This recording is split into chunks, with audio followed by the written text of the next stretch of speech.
Hello and welcome to a special episode of Pickle's Garage. This is an appreciation video more than anything, but I did want to show that I have bought a new vehicle that I am adding, and I'm going to go ahead and make a bunch of videos. So what did I get with my YouTube proceedings? This is a 1979 GMC Sierra Grande. It is the camper special. It's the 3500. So this is the big boy. Super long bed. It's got the extra long bed. The camper special, normally you get like an 8-foot bed and then they'll add an extra half foot. It's got a lot beefier leaf springs that you can go ahead and put the campers on, because back in the day the RVs weren't that popular. It was mostly people that were getting these trucks that they would have the campers on. That way you don't have to have a trailer, or if you do have a trailer, you already have your truck. So purpose of getting this was mostly so that I can buy even worse condition things, so that way I can tow it. And because mostly my rule up to this point has just been I have to get something that I can at least drive home. And so this will allow me to start doing some more exciting projects for you guys and whatnot. But as the video name suggests, this was largely contributed to by people like you, viewers, subscribers, people that like my videos. All of it helps. I started this channel over 3 years ago at this point. Wasn't making any income for the majority of it. I mostly was just interested in helping, the next guy. There was my very first video, my most popular video, was really just me dealing with something that I couldn't really find a lot of information for online. And so I wanted to go ahead and make a quick video just so I can save the next guy the 4 hours of research that I had to do. And it took off. It did really well. And so I decided to keep doing it, because initially I thought it was going to help maybe a few hundred people, and that turned into thousands. And for the most part, the feedback's been really good. But ultimately I was able to monetize when I got enough subscribers. And so it's been really fun. And so luckily, I'm still not making very much. It's still very small time. At first it was kind of fun because I would buy lunch every once in a while, and that turned into car parts. And so now I could start buying vehicles. So if the IRS is watching, I did round up quite a bit, and this was the pre-taxed amount contributed the most to this. But hopefully someday maybe I'll be able to get more and more exciting things as the channel grows. But like I said, hopefully I can help you guys out and keep showing you different things. But I'll start going over different information about the truck. But before I lost some people that maybe were hoping for something a little cooler, I just wanted to say thank you for all the viewers and subscribers out there, and look forward to seeing you on the next one. But let me go ahead and talk about this truck for the people that are interested. So this is the 1-ton. My other 79, my K10 Chevy, is the 3/4 ton. So this is, like I said, the big boy. The biggest difference on the camper specials is naturally so that it could have, different thatchings so you can keep your camper on there. I already mentioned the leaf springs. They are extremely beefy.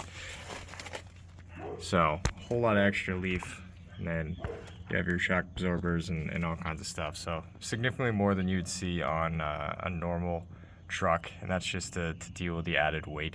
They also have a plug-in in the back for you to connect your camper to, and then typically these will have 2 batteries on board.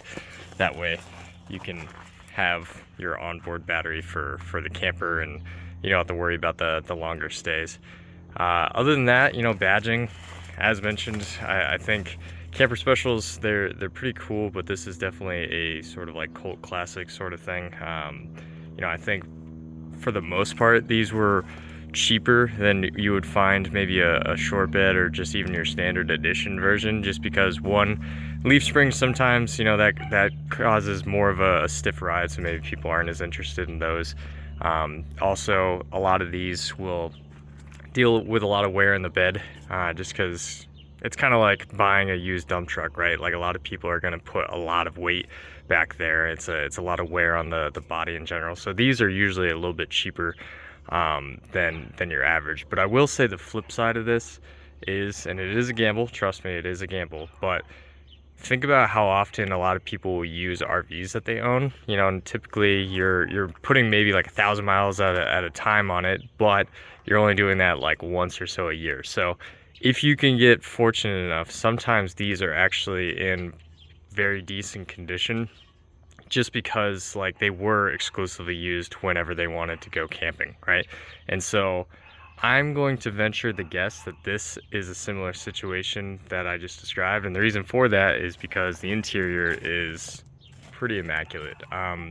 If you're into square bodies at all, this is the brand new seat, and I know your jaw just dropped probably, because that is like, I mean, this is the exact seat that this thing came with. And so the fact that it's in this condition is nuts. Normally you have to replace it, you have to have new, you know, have to have new felt and everything, and it's a massive pain in the butt. There's usually, like mine has a big hole right here because my dad had a dog that got anxious and dug a hole.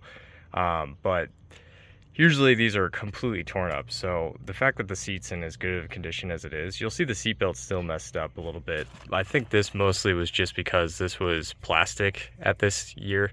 And so this just melted, because all of this, like this would normally be a darker green. So it's definitely sun bleached, but this was, you know, yeah, I mean, likely it just sat for a long time and just had a lot of sun bleaching, but I mean, interior is pretty fantastic. This isn't missing, normally that's missing, and that's the original, you can tell. Dash is cracked, again, that's just gonna be because of the sun. And same with the mirror, that typically happens on these as well. But floor is pretty good. That side did have a rust hole, which is very unfortunate. This came from Washington originally, which normally I would completely shy away from, but you already got a glimpse of the frame, and the frame is perfect. It's not in bad shape at all. So it's really just body rust. So that's not really anything that concerns me too much, but very cool interior. I love the green. It doesn't seem like there's a lot of these out there. It's actually even hard to find like pictures of these online, and so I think I got really fortunate with that. I don't offhand know how rare the green is, and maybe it's not. Maybe I'm just making a fool of myself saying that it is, but as much as I love square bodies, I haven't really seen a whole lot of these green ones. And when you go on like LMC to get parts, they don't even have the green seatbelts as options. So pros and cons, you know, I think that's the like coolest thing in the world. I love green, but it's also going to be harder for me to find what I need. Classic windshield, or not windshield, window crank is broken. That is very typical. So not bad at all on the interior. So we'll go ahead and move to the engine bay area. So right away, if you know these fairly well, you'll see that there's a few things that are a little off. It definitely, in my opinion, didn't come with a 350. This is a 350 block. The guy I bought it from just had recently rebuilt it. It's only got like 100 miles on it. It actually runs really well, but the thing is, and I'll show you different indicators that tell me this is the case, but I'm fairly certain that all of these came, especially the 1-tons, with a 454 big block. And so I think obviously the 350 is the cheaper, easy access to get, you know, easy to drop in engine. And so I'm sure that was the large contributor to put this 350 in it. But like I said, the goal is for me to go ahead and tow with it. So I think the 350 is a cool engine. I really like it in other things, but this definitely seems like this was replaced with not matching what it came with originally. So I doubt this is the engine that came in the truck at all, even if it was rebuilt. It's probably something different. But they did have camper specials as an option for a lot of like the 3/4 ton stuff. And so, because realistically what it was is it was a trim package more than anything. They just gave you kind of a different bed and whatnot. And so you could technically get a smaller truck that had that package, but because this is the C3500, I imagine that it came with the 454. Other indicators is it does appear to have the Turbo 400 transmission, And then I'll show you the rear end, but that is a 14-bolt rear end, which again, correct me if I'm wrong, I think that would exclusively be the combination for a 454 big block, and then they just kind of added this on. I could easily see them trying to put in the smaller diff and the smaller turbo 350 if you had the 350 out of the factory. So but it runs really well. It's a nice little build. You always have to kind of trust someone else's handiwork, especially when they tell you that they only have 100 miles on it. I know usually when people are selling things, they think that that's a huge value add, and sometimes it is, but it's a value add if the guy knew what he was doing, right? You know, because you're going to be the one that has to break it in, and if he didn't, you know, see anything properly, then it's just going to eat itself anyways, and it's going to be damaged. It's almost better to have an engine that's been running for thousands of miles before it got to you, right? So that is the gamble. Like I said, they'll advertise it to no end that it's a rebuild and it's fresh and it's like buying a new car, but it's usually not. So I'm gonna keep an eye on it. I'm gonna probably take apart a little bit of it just to make sure that it was put together properly. But I was pretty excited that it's got, you know, headers and whatnot, and so it seems to run really well. But like I said, it does seem to have the turbo 400, and I'll show you the rear here real quick.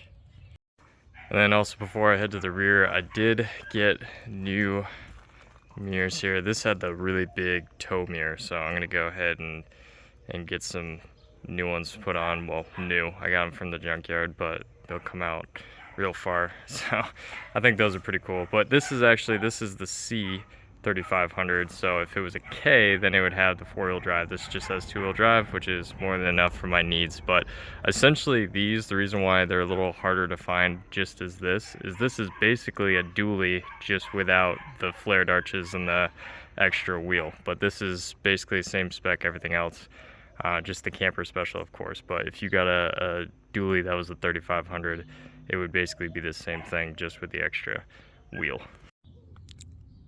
So back here, you can see the super beefy diff here. This is a pretty sizable pumpkin. I have been told that these are comparable to the Dana 60s, but this is a 14 bolt, and you can see it also has the really, you know, big rear drum brakes as well. It is drum brakes all the way around, but it's definitely a lot beefier than you'd see a lot of these trucks, even of the same size. And so I think this came out of the factory with a 454, and so I actually just bought a 454, and I'm gonna go ahead and probably toss it in here at some point. I'm gonna really take my time with a 454 build. I'll probably do some videos on it. It was a junkyard 454, so one, I want to make sure that it's in good shape, but I'm not in a huge rush if this engine runs like it has so far, if it continues to run well. But it's nice to have the backup already lined up. But pretty cool there. You do have the pretty solid bumper here, but I'm gonna replace it because it's all rusted, and I don't want to tow something off this. But here's that extra plug I was talking about. So this is definitely designed for your towing needs, so that's pretty cool. The bed has some of that old bed liner, that's oil from the 454 I just mentioned. So I'm gonna go ahead and do new bed liner here. But yeah, that is what I was able to get, and I'm excited to show you guys some projects with it, and I'm excited what opportunities this opens up for me to buy more and more exciting vehicles that I can kind of build a little bit more from the ground up. But as always, thank you very much for watching. Have a great rest of your day.